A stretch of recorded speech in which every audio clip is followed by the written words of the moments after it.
দিব্যশ্রী চ্যানেলে আপনাদের সকলকে স্বাগত। স্বামী শারদেশানন্দজির লেখা শ্রী শ্রী মায়ের স্মৃতিকথা থেকে পাঠ। আজ পর্ব 39। জননীং শারদাং দেবীং রামকৃষ্ণং জগদ্গুরুং পাদপদ্মে তয় শ্রিত্বা প্রণমামি মুহুর্মুহু। আজ শ্রী শ্রী মায়ের স্মৃতিকথার অন্তিম পর্ব শুরু হলো। মায়ের দেহত্যাগের দু একদিন পর সন্ধ্যাবেলায় মায়ের আশ্রিত এক সম্ভ্রান্ত ভক্ত দম্পতি অতি শোকার্ত হইয়া বেলুড় মঠে আসেন এবং পূজনীয় মহাপুরুষ মহারাজকে দর্শন করিয়া নিজেদের অন্তরের প্রবল শোক কাঁদিতে কাঁদিতে নিবেদন করেন। তাহারা দূরে থাকেন, মাকে শেষ দর্শন করিবার আশায় কত কষ্ট করিয়া আসিয়াছেন, কিন্তু আশা পূর্ণ হয় নাই। মা তৎপূর্বেই অন্তর্ধান করিয়াছেন। মহাপুরুষ মহারাজ তাহাদের প্রতি খুব সহানুভূতি প্রকাশ করিয়া সান্ত্বনা প্রদান করিলেন। তাহাদের মনও একটু শান্ত হইল। তাহার পর মহাপুরুষজি এক প্রকার ভাবাবৃষ্ট প্রায় হইয়া বলিতে লাগিলেন, মা তো এখন সর্বব্যাপিনী, সকলের মধ্যেই সকল স্থানেই তাহাকে দেখতে পাবে। যে তাকে প্রাণ ভরে ডাকবে সেই দর্শন পাবে। তিনি এতদিন এক স্থানে ছিলেন, এখন সর্বত্র আছেন। দুঃখের কোনো কারণ নেই। ব্যাকুল হয়ে আন্তরিকভাবে ডাকলেই দর্শন দেবেন। মহাপুরুষ মহারাজের সেই আশার বাণী অনেকেরই হৃদয় স্পর্শ করিল ও ভরসা আনিল। ইহার কয়েক বৎসর পরে শ্রী পঞ্চমী দিবসে জনৈক ব্রহ্মচারী বেলুড় মঠে প্রতিমায় দেবী সরস্বতীর পূজা করিতে বসিবার পূর্বে মহাপুরুষজির আশীর্বাদ গ্রহণ করিতে গিয়াছেন। তাহাকে লক্ষ্য করিয়া মহাপুরুষ মহারাজ উচ্চকণ্ঠে বলিলেন, মাই সাক্ষাৎ সরস্বতী, তার কৃপায় আমাদের মঠে নিত্য তার পূজা হয়। তিনি কৃপা করে সকলের অজ্ঞান দূর করেন, জ্ঞান ভক্তি প্রদান করেন। জয় মা, জয় মা বলিয়া মহাপুরুষজি ভক্তি বিগলিত কণ্ঠে জোর হস্তে বিনম্রভাবে মায়ের উদ্দেশ্যে বারংবার প্রণাম করিতে লাগিলেন। তাহার সেই ভাবোচ্ছ্বাস সকলেরই চিত্তদ্রব করিল।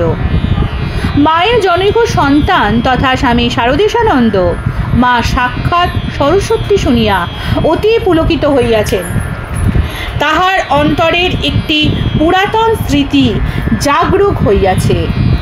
তিনি একদিন জয়রামবাটিতে পূজার জন্য ফুল সংগ্রহ করিতে বাহির হইয়া কাছাকাছি কোথাও ফুল না পাইয়া ঘুরিতে ঘুরিতে ভোরশুভ গ্রামে মানিক রাজার বাটিতে উপস্থিত হন এবং তাহাদের প্রাচীন ধ্বংসাবশেষ বাগানে একটি মৃতপ্রায় কুন্দ গাছে কয়েকটি ফুল দেখিয়া অত্যন্ত হৃষ্ট হইয়া কাঁটা ঝোপ ঘেরা অতিক্রম করিয়া সেই ফুল কয়টি সংগ্রহ করিয়া লইয়া আসেন। তখন শীতের সময়, কুন্দ ফুল প্রস্ফুটিত হওয়ার কাল। মা ফুল দেখিয়া খুব খুশি হইলেন এবং ঠাকুরের পূজা করিলেন। পূজাকালে সন্তান কয়েকটি ফুল অবশিষ্ট রাখার জন্য মাকে প্রার্থনা জানাইলেন। পূজা শেষে মা তাহাকে ফুল দেখাইয়া দিয়া খাটের ওপর পা ঝুলাইয়া বসিয়াছেন। তিনি ফুল লইতে গিয়া দেখিলেন তন্মধ্যে একটি অতি সুন্দর বিকশিত কুন্দও রহিয়াছে। তাহারা মায়ের পায়ে রক্তপুষ্পই দিতে ভালোবাসেন। সাদা ফুল তো ঠাকুরের জন্য। যাই হোক, মা রাখিয়াছেন, তাই সাদা কুন্দটিও হাতে লইয়া পাদপদ্মে দিলেন। কিন্তু ফুলটি পাদপদ্মে দিতেই অন্তরে যেন একটি আনন্দের হিল্লোল উঠিল, যেন কি এক অপূর্ব শোভা বিস্তার করিয়া চতুর্দিক আলোকিত করিয়া হাসিতেছে বোধ হইল। মাও অতীব প্রসন্ন বদনা। কুন্দ যে মা সরস্বতীর প্রিয় পুষ্প, আর আমাদের মায় যে সাক্ষাৎ সরস্বতী, অজ্ঞ সন্তান তখনও একথা শুনেন নাই। শ্রী শ্রী ঠাকুর ও শ্রী শ্রী মাকে লইয়া পূজকপ্রিয় একদল মানুষ মত্ত হইতেছে এবং মুখে ভগবান ভগবতী বলিয়া মহিমা প্রচার করিয়া ভক্তিভাব দেখাইলেও তাহাদের অন্তরে যে বিশ্বাস নিষ্ঠার অভাব, ইহা মা টের পাইতেন। অতি সরলা গ্রাম্য মেয়ে, সংসারের আধুনিক কুটিলতার কোনো খবর রাখিতেন না, ধার ধারিতেন না সত্য, কিন্তু তাহার দূরদৃষ্টির নিকট কোনো ব্যাপারই অজ্ঞাত ছিল না, থাকিত না। তথাপি দুর্বল অক্ষম এইসব সন্তানগণের প্রতি তাহার স্নেহকৃপা বিন্দুমাত্র সংকুচিত হইত না। তাহাদের ভবিষ্যৎ মঙ্গলের জন্য অবসর মতো তাহাদের শিক্ষাদান করিতেন, সময় বিশেষে সাবধানও করিয়া দিতেন। যাহাদের অন্তরে ভোগ বাসনা অত্যন্ত প্রবল দেখিতেন, তাহাদিগকে অন্তর্যামিনী কখনো সংসার ত্যাগের পথ দেখাইতেন না, অথবা ওই পথের উচ্চ প্রশংসা করিতেন না। সৎ পথে সৎ কর্মে থাকিয়া সংযত সংসারী হইতেই উপদেশ দিতেন। অবশ্যই ঈশ্বরে বিশ্বাস ভক্তি যে জীবনের প্রধান অবলম্বন, সেই বিষয়ে সর্বদা সকলকে বিশেষভাবে হুঁশিয়ার করতেন। আমরা পূর্বে প্রসঙ্গক্রমে ঢাকায় ভক্তগণের চাঁদা তোলা সম্বন্ধে মায়ের মন্তব্যের উল্লেখ করিয়াছি। এখন বিভিন্ন সময়ে সমালোচনাত্মক ও শিক্ষাপ্রদ তাহার ঐরূপ মন্তব্য আরও কয়েকটি বলিতে ইচ্ছা করি। মায়ের এক সন্তান তথা স্বামী তন্ময়ানন্দ বিবাহিত ছিলেন এবং গ্রাম্য পাঠশালায় শিক্ষকতা করিয়া জীবিকা নির্বাহ করিতেন। নানা রকম শিল্পাদি কাজকর্ম তাহার বেশ ভালোভাবেই জানা ছিল। মোটামুটি গ্রাসাচ্ছাদনে তাহার অভাব অসুবিধা ছিল না। অন্তরে ধর্মভাব বাল্যকাল হইতেই ছিল। পরে ঠাকুরের কথা জানিয়া ও মায়ের কৃপা পাইয়া ভগবত ভজনের জন্য প্রবল আগ্রহ জন্মে এবং সংসার সম্পর্ক 16 আনা ত্যাগ করিয়া সাধু হইয়া একটি আশ্রমে যোগদান করেন। আশ্রমে নানা প্রকার কাজ আছে। ধীরে ধীরে তাহার উপর কাজের চাপ বাড়িতে লাগিল। সেখানে সকলেই দিন রাত খাটে, তিনি কি করিয়া বসিয়া থাকেন আর ইচ্ছামতো জপ ধ্যান করেন। কিছুদিন পরেই অন্তরে ভীষণ অশান্তি উপস্থিত হইল। নিরুপদ্রবে ভজন করিবেন বলিয়া সংসার ছাড়িয়া আসিয়াছেন, এখানে দেখেন ততোধিক উপদ্রব। একদিন শ্রী শ্রী মায়ের পদপ্রান্তে উপস্থিত হইয়া অন্তরের বেদনা প্রকাশ করিলে মা বলিলেন, বাবা, টকের জ্বালায় পালিয়ে এসে তেঁতুলতলায় বাস, আশ্রম তো নয়, দ্বিতীয় সংসার।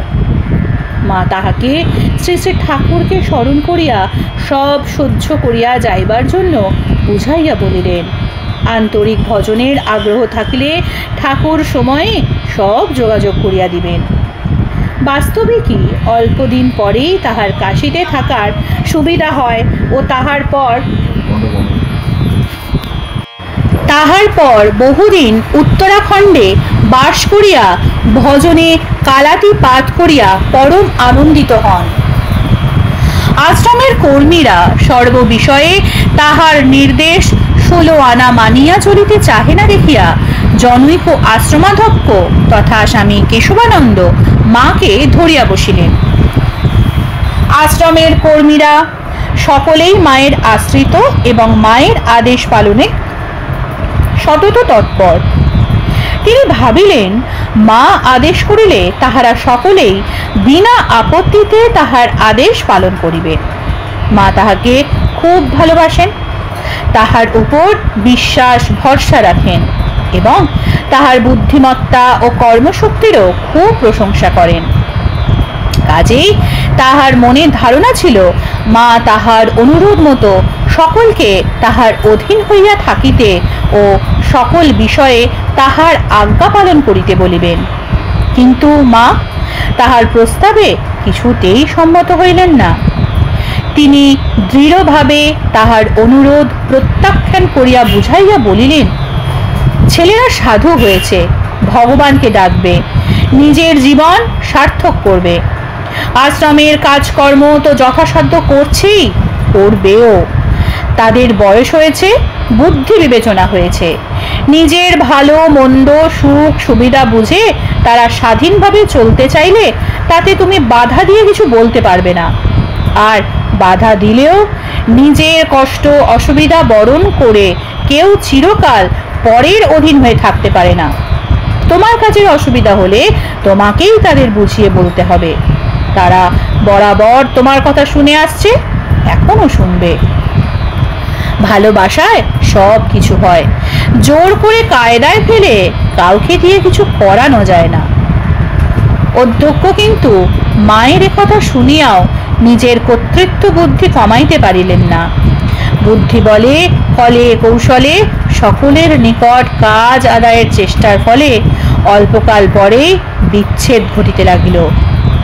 আশ্রমাধ্যক্ষকে বিভিন্ন সময়ে উক্ত মায়ের সদুপদেশের মর্মার্থই এখানে সংক্ষেপে বিবৃত হইল। জয়রামবাটিতে মায়ের জন্য নতুন বাড়ি নির্মিত হইবার পর স্থানীয় লোকের উপকারের জন্য দাতব্য ঔষধালয় ও নৈশ পাঠশালা স্থাপনের কথা আমরা উল্লেখ করিয়াছি। ওই সকল কাজের উন্নতি ও প্রসারের জন্য উদ্যোক্তাগণ টাকা আদায়ের উদ্দেশ্যে মায়ের নামে আবেদনপত্র বাহির করিবার পরিকল্পনা করিয়াছিলেন, কিন্তু ওই প্রস্তাব তাহার কর্ণগোচর হইবা মাত্র মা দৃঢ়ভাবে প্রতিবাদ করেন। মায়ের অসন্তুষ্টির ভয়ে তাহারা ওই বিষয়ে আর অগ্রসর হন নাই।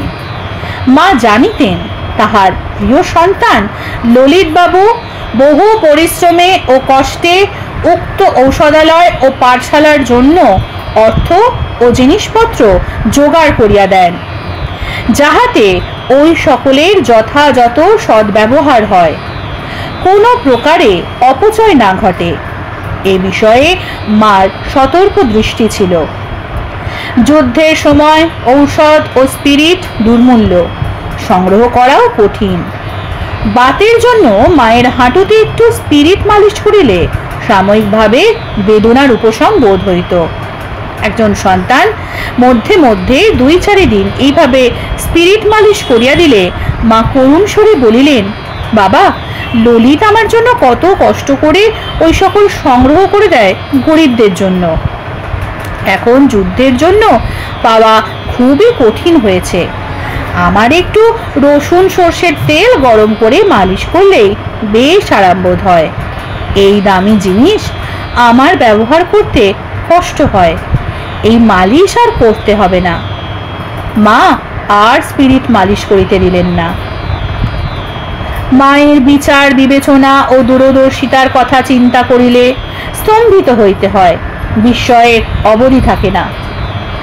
জয়রামবাটির জমিদার রায়েদের সন্তান ডাক্তার সজনী বাবু মায়ের নিকট দীক্ষা গ্রহণ করিতে চাহিলে মা তাহাকে মিষ্ট বাক্যে নিরস্ত করিতে চেষ্টা করেন, কিন্তু সজনী বাবু নিরস্ত না হওয়ায় তাহাকে দীক্ষা দেন। দীক্ষান্তে সজনী বাবু 2টি টাকা গুরুদক্ষিণা দিলে মা তাহাকে অনেক বুঝাইয়া টাকা 2টি ফেরত দিয়াছিলেন। এই ঘটনায় বিস্ময়াবিষ্ট জনৈক সন্তানকে মা বলিয়াছিলেন, ও নিজেদের বাগানের জিনিসপত্র কখনো এনে দেয়, সে আলাদা কথা, কিন্তু টাকা নিলে ওর বাড়ির লোকের মনে সন্দেহ হতে পারে, পাছে তাদের বিষয়ে হাত পড়ে। ওরা বিষয়ী লোক, জমিদার, ওদের কাছ থেকে এই প্রণামীর টাকা নিলুম না, গ্রহণ করে ফিরিয়ে দিলুম। যতদূর মনে পড়ে গড়বেতা অথবা ওই অঞ্চলের অপর কোনো আশ্রমের কর্মী জনৈক ব্রহ্মচারী আশ্রমের খরচের জন্য চাঁদা তুলিতে বাহির হইয়া এদিক ওদিক ঘুরিয়া জয়রামবাটিতে উপস্থিত হইয়াছেন। মা তখন সেখানে আছেন। তিনি তাহাকে আদর যত্নে রাখিলেন, স্নেহ মমতায় খাওয়াইলেন এবং বিশেষ করিয়া বুঝাইয়া বলিয়া দিলেন, জয়রামবাটি কিংবা পার্শ্ববর্তী গ্রামসমূহে যেন তিনি কাহারও নিকট ভিক্ষা না করেন, চাঁদা না তোলেন। মা তাহাকে বলিয়াছিলেন, এই সকল গ্রামের গরিব লোক কষ্টে চাষবাস করে, দুঃখে জীবন কাটায়, এদের কাছ থেকে কিছু পয়সা কড়ি আদায় করা ঠিক নয়। ঠাকুরের নাম করে কিছু চাহিলে এরা ভাববে। ঠাকুর তাদের ঘাড়ে এক উপদ্রব চাপালেন। চাঁদা তোলার নামে মায়ের মনে এক আতঙ্কের ভাব আসিত। ঠাকুরের পূজার্চনার জন্য অনেকের উৎসাহ উদ্যম দেখিয়া এবং উহাতে আন্তরিক ভাব ভক্তির অভাব লক্ষ্য করিয়া মা বলিতেন, ঠাকুরকে ছবিতে পূজা সেবা করা এখন খুব সহজ হয়েছে, ভোগ দাও ভালো করে আর নিজেরাই প্রসাদ খাও। যদি সত্যি ঠাকুর খেয়ে ফেলতেন তবে কে কিরূপ ভোগ দিত বলা যায় না। ঠাকুরের অসুখের সময় খরচের জন্য টাকা পয়সা নিয়ে মনোমালিন্য হয়েছে। মা নিজের সম্বন্ধেও কখনো কখনো ইঙ্গিত দিয়া বলিয়াছেন, সেই সময়ে কে আর খবর নিয়েছে? এই ভিখারি ফকির ছেলেরা ছিল, নিজেদেরই খাবার জোটে না, মাথায় রাখবার স্থান নেই, তবু তারাই যা সম্ভব হতো করেছে। বিষয়ী লোকের ভগবত ভক্তির গভীরত্ব ও দৃঢ়তা থাকে না। এই বিষয়ে ঠাকুরের নাম করিয়া মা বলিতেন, ঠাকুর বলতেন, বিষয়ী লোক স্প্রিংয়ের গদি, বসলেই নুয়ে পড়ল, উঠে দাঁড়ালে আবার যেমন তেমনি হয়ে যায়। সংসারী লোকের ভাবভক্তি তত্ত্ব লোহায় জলের ছিটা পড়তে না পড়তেই শুকিয়ে যায়। বিষয়ের মধ্যে থাকিয়া ভগবত ভজন খুবই কঠিন কাজ। সেজন্য যত দূর সম্ভব হাঙ্গাম কমাইয়া নিশ্চিন্ত হইয়া তাহাকে ডাকার কথাই মা বলিতেন।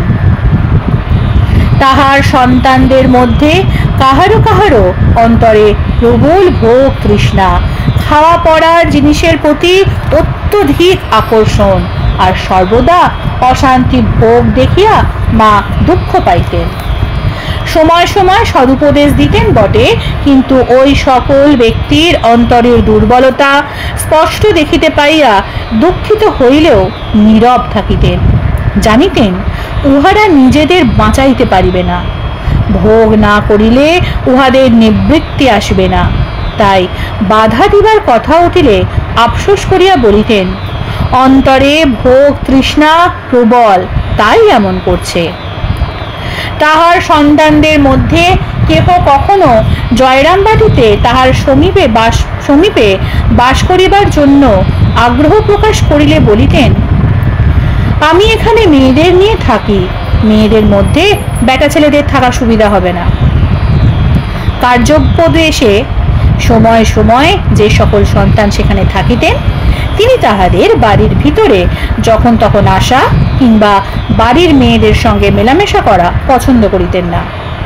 শুধু তাহাই নহে, ভিতরে বেশি না আসার জন্য সাবধান করিয়াও দিতেন।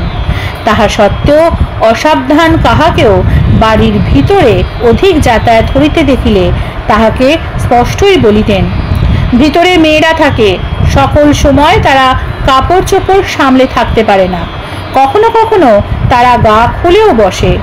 হঠাৎ যখন তখন কোনো বেটা ছেলে এসে পড়লে তাদের লজ্জা শরমে আঘাত লাগে। ছেলেরা কেন এরূপে এসে মেয়েদের উত্ত্যক্ত করবে? মায়ের মুখে এরূপ বাক্য ও সমালোচনা শোনা যাইত।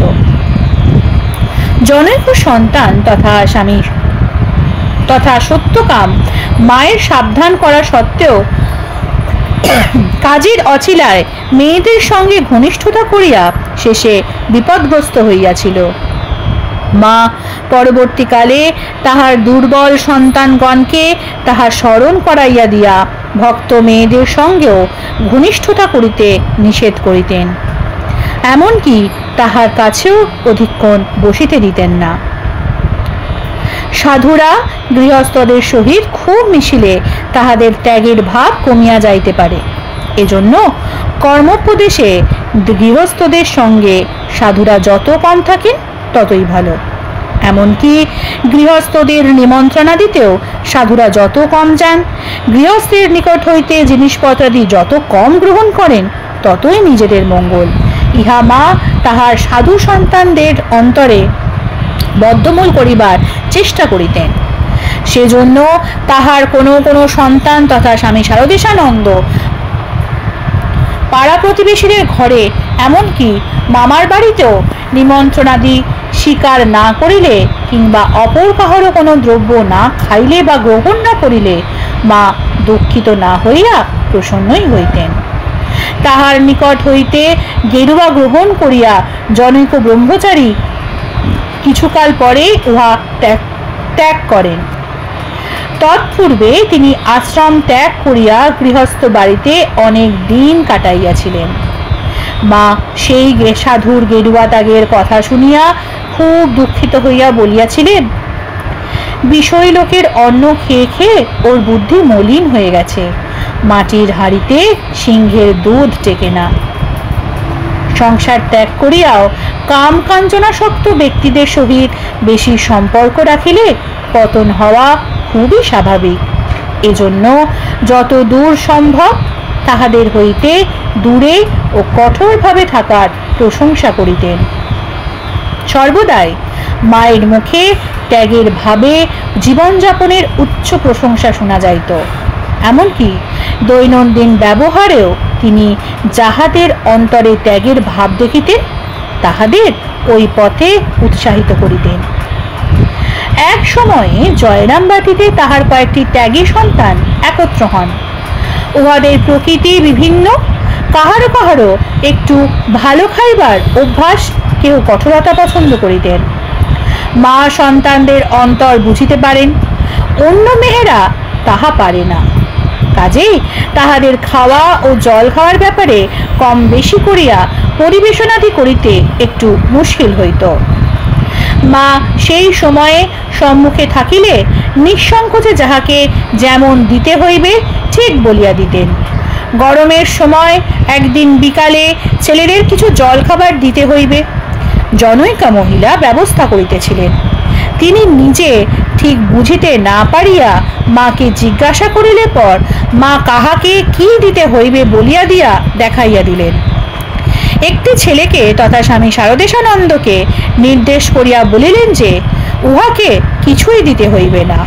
ওই ছেলেটি বারবার খাওয়া ও শৌখিনতা পছন্দ করিত না এবং মাও তাহাকে ঠিক সেই রূপ কঠোরভাবেই চলিতে দিতেন। যথাগ্নির দাহিকা শক্তি রামকৃষ্ণ স্থিতা হিয়া সর্ববিদ্যা স্বরূপাং তাং শারদাং প্রণমাম্যহম। আজকের পর্ব এইখানেই শেষ হলো। পরবর্তী পর্ব আসবে আগামীকাল। নমস্কার, সঙ্গে থাকুন, সুস্থ থাকুন, ভালো থাকুন। জয় ঠাকুর, জয় মা।